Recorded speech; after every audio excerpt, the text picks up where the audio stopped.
Candidatos a prefeitos omitem apoio de Bolsonaro em debates da Band. Lula não reconhecerá a vitória de Maduro sem apresentação das atas. E Janaína Pascoal se oferece para ajudar Pablo Marçal em sua campanha.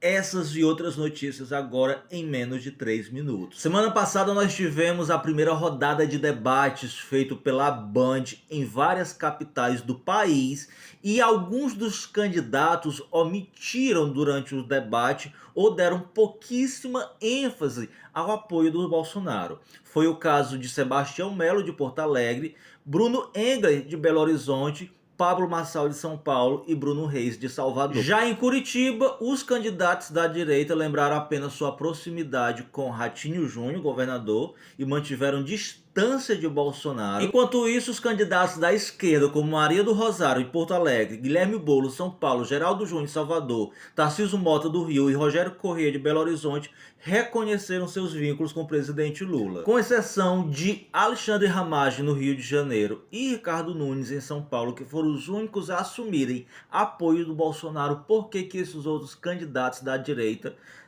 nas capitais nas quais houve o debate, eles omitiram esse apoio do Bolsonaro? E por que a esquerda faz questão de mostrar o apoio do Lula? A resposta é bem simples: medo do que vem pela frente em relação à situação do Bolsonaro e seus aliados em relação à justiça brasileira. Medo de, após a prisão de Bolsonaro, seu julgamento, a imagem dele queime o filme dos candidatos a prefeituras, caso essa condenação e possível prisão saia antes das eleições de outubro. E por falar em medo das questões judiciais, o entorno do Bolsonaro e do Valdemar Costa Neto estão preocupadíssimos após o Alexandre de Moraes determinar um prazo de 48 horas para que Bolsonaro e Valdemar expliquem por que eles estavam presentes no mesmo evento, que foi a oficialização da candidatura do Ricardo Nunes em São Paulo, se eles estão proibidos pela justiça de terem contato. Eles irão alegar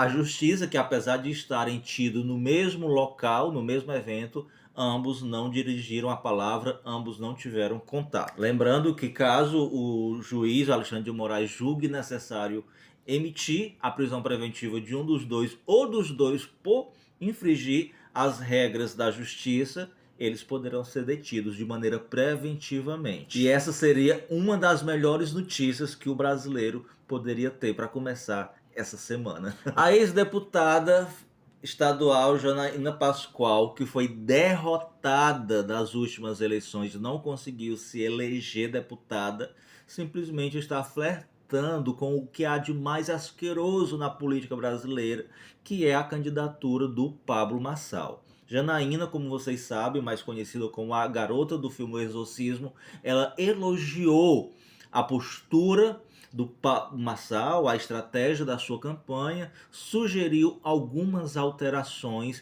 e questionou quem eram os responsáveis pela campanha dele, numa tentativa de mostrar interesse em ajudá-lo. Imagina aí a parceria da Janaína Pascoal com Pablo Marçal, seria praticamente, meus amigos, a junção do falso profeta com o anticristo. E lembrando que a Justiça Eleitoral proibiu o Pablo Marçal de manter divulgado nas suas redes sociais vídeo no qual ele coloca o dedo na frente do nariz, ironizando e acusando de maneira leviana e sem provas de que o Guilherme Boulos seria usuário de drogas ilícitas. Determinou ainda o direito de resposta do Guilherme Boulos nas redes sociais do Pablo Marçal, num tempo equivalente ao dobro do que os vídeos impugnados estiveram no ar. E para completar a trindade do mal, quem apareceu também fazendo a mesma estratégia do Pablo Marçal foi o Deltan Dallagnol. Essa galera tem energia tão pesada que até o nome desse povo a gente esquece na hora de falar. Ele usou essa estratégia para tentar vender um curso sobre política pra gente que não tem um pingo de inteligência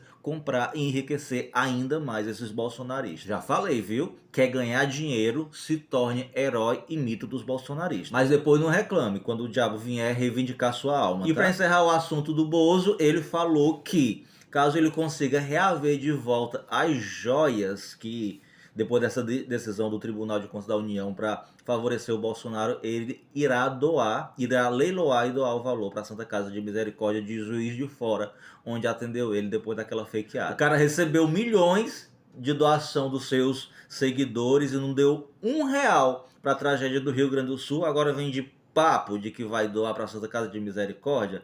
Ai, Jesus, quem não te conhece que te compre, boa. E o governo Lula já avisou ao Nicolás Maduro que não irá reconhecer sua vitória eleitoral caso não seja divulgado por completo todas as atas, 100% das atas que comprove a sua vitória. Assim como também não irá reconhecer a vitória da oposição por eles não terem direito legal de oficializar a vitória de ninguém e também por não possuírem todas as atas. E a Suprema Corte da Venezuela disse que após analisar todas as atas e dar o veredito final delas sobre a vitória do Maduro, não irá aceitar nenhum apelo jurídico nesse caso. E vocês estão sabendo que os Estados Unidos estão prometendo mundos e fundos para o Maduro se ele sair do poder de maneira livre, de maneira sem interferência. Diz que não irão prender o Maduro, que não irão prender os seus aliados, as instituições, das Forças Armadas, tudo isso tentando convencer o Maduro a sair do poder de maneira